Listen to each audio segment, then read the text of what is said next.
Par votre présence ce soir dans cette émission. Ça faisait 25 ans que vous n'étiez pas venu en France et on ne vous verra à la télévision que dans Ce soir ou jamais. Donc cette émission mérite bien son nom. Vous êtes un savant, un linguiste dont les travaux révolutionnaires ont fait le tour du monde, mais vous êtes également célèbre pour vos combats politiques contre le pouvoir, contre l'impérialisme, contre la propagande médiatique. Vous êtes un ardent défenseur de la liberté d'expression. Vous avez récemment publié Raison contre pouvoir, le pari de Pascal, un dialogue avec Jean Bricmont, un cahier de Lerne vous est consacré, dirigé par Laurence Tacou. Votre livre Le langage de la pensée vient d'être réédité. Enfin, vous sortez 2 recueils de textes pour une éducation humaniste et Raison et liberté sur la nature humaine, l'éducation et le rôle des intellectuels. Alors c'est un jour un peu particulier aujourd'hui, l'assaut meurtrier des forces israéliennes contre une flottille humanitaire voguant vers Gaza fait la une de l'actualité. Il y a peu de temps, vous avez vous-même été refoulé du territoire israélien. Je vous propose déjà de voir la façon dont ça a été raconté, cet événement, où on en est, par un extrait du 12-13, aujourd'hui à la télévision française.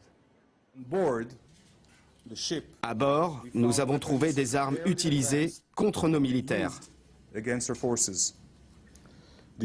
Les intentions des organisateurs étaient la violence. Leur méthode était violente. Et le résultat est malheureusement violent. Israël regrette toute perte de vie humaine. Les organisateurs l'avaient baptisée la flottille de la liberté. Partie de Chypre, destination Gaza, malgré l'interdiction des autorités israéliennes. À bord, 10 000 tonnes d'aide humanitaire, des sympathisants de la cause palestinienne, des parlementaires, des humanitaires dont des Français. Tous décidés à briser le blocus imposé sur Gaza. Ils savaient qu'Israël allait les intercepter. À Gaza, le Hamas au pouvoir appelle au soulèvement devant les ambassades israéliennes du monde entier. Nous demandons une réunion d'urgence au Conseil de sécurité après cette attaque barbare menée en violation des lois internationales. L'ONU doit mettre fin au siège de Gaza. Indignation à Gaza, mais aussi dans le monde entier. Israël, qui s'attend à une crise majeure, vient d'élever le niveau d'alerte dans tout le pays. Noam Chomsky, vous êtes un observateur très attentif des événements, en particulier dans cette région du monde. Comment analysez-vous ce qui s'est passé aujourd'hui ?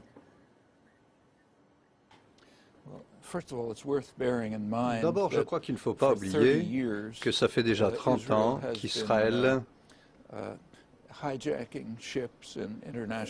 arraisonne des navires dans les eaux internationales entre Beyrouth et Chypre, assassine des gens, les kidnappe, les enlève pour les mettre en prison en Israël, parfois les prend en otage pendant des dizaines d'années. Donc il y a ces escapades dans les eaux internationales ne sont rien de nouveau. Ça c'est particulièrement redoutable, certes, parce que c'est lié à un assaut particulièrement sauvage, tout comme le blocus criminel de Gaza, qui a pour objectif de maintenir les gens à un niveau d'existence, de subsistance. Ils n'ont pas à mourir en masse, ça serait terrible du point de vue des relations publiques pour Israël, mais on leur permet seulement de survivre et pas de manière décente. Et ces navires ont été capturés dans des eaux internationales, c'est un acte criminel, quels que soient les prétextes qu'ils inventent, et ils ont l'impression qu'aussi longtemps que les États-Unis les soutiennent, ils peuvent faire n'importe quoi. Noam Chomsky, quelle est la critique fondamentale que vous portez à l'État d'Israël? Parce que ça ne date pas d'aujourd'hui. Vous avez toujours été très, très critique à l'égard de cet État. Tout d'abord, je suis critique des États-Unis par rapport à Israël. Ce que fait Israël, c'est parce que les États-Unis les soutiennent et les appuient depuis 35 ans. Les États-Unis et Israël, de manière unilatérale, ont bloqué la solution politique du conflit Israël-Palestine, alors qu'il y a un consensus international complet sur la manière de résoudre la crise. Les États-Unis ont voté contre les résolutions au sein du Conseil de sécurité, ont voté contre des résolutions de l'Assemblée générale avec Israël et très souvent ont empêché une solution de la crise. Et avec cet appui formidable des États-Unis, Israël a séparé Gaza de la Cisjordanie, ce qui est tout à fait illégal, a imposé un blocus criminel à Gaza pour punir la population d'avoir voté de la mauvaise manière dans une élection libre. C'est exactement ce qui s'est passé. En Cisjordanie, progressivement, Israël accapare les régions qui l'intéressent et chasse ce qui reste de la population dans ce que Sharon a appelé des Bantoustans, lui qui était l'architecte de cette politique. On est en train de mettre en place une maîtrise complète de la région et ça c'est parfaitement illégal de la part d'Israël. Israël d'ailleurs a reconnu en 1997 et de manière très explicite, de manière 67 plutôt, que ces transferts se faisaient contre la loi internationale et ce qu'ils font à Jérusalem mais doublement contre la loi internationale parce que ça va contre les résolutions du Conseil de sécurité. Mais il continue dans ce sens-là parce que les États-Unis continuent de les appuyer, de participer à leurs exactions et leur permet de poursuivre cela, ce qui a compris l'invasion du Liban, le harcèlement très grave des Palestiniens, empêcher les gens d'aller à l'hôpital, c'est une exaction après l'autre. Et ces exactions se font dans le cadre d'une occupation militaire. Le pays a certes le droit de survivre en tant que pays, mais il n'a pas le droit de se comporter comme un État criminel. Le 16 mai dernier, Noam Chomsky, vous étiez à Amman en Jordanie, vous vouliez entrer en Israël pour donner une conférence dans une université palestinienne à Ramallah et on vous a refusé l'entrée du territoire israélien. Est-ce que vous l'avez compris? Comment l'avez-vous là aussi interprété?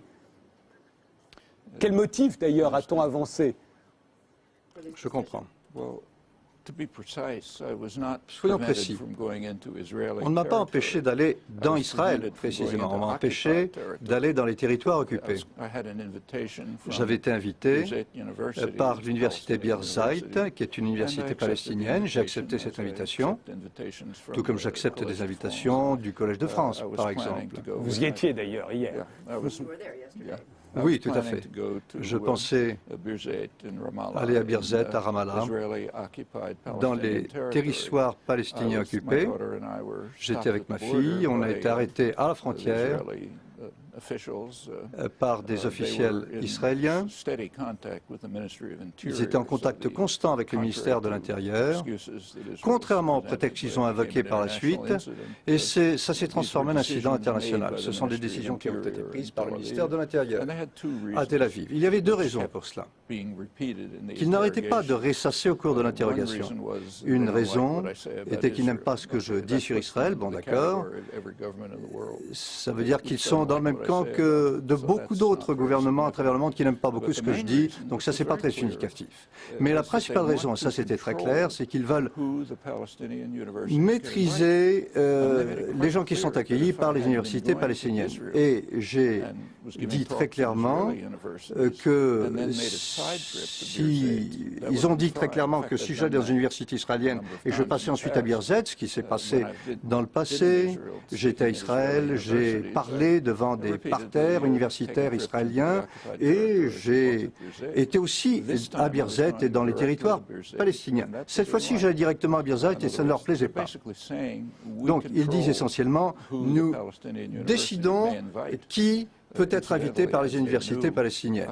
D'ailleurs, j'ajouterai en passant que je n'allais pas parler d'Israël et de Palestine. J'étais invité pour parler des États-Unis, de leur politique étrangère et intérieure. Mais ils veulent maîtriser la situation.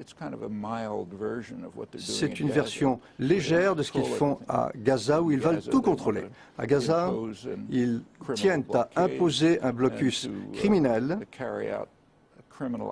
effectuer des exactions criminelles dans les eaux internationales pour empêcher les gens de forcer le blocus. Ils pensent pouvoir le faire parce qu'ils ont le soutien des États-Unis. vous avez toujours été particulièrement critique à l'égard de la politique étrangère américaine. Je rappelle que vous êtes américain, on parlera de la politique étrangère américaine après, mais on vous a reproché, notamment pendant la guerre froide, au moment où vous écriviez beaucoup et vous militiez beaucoup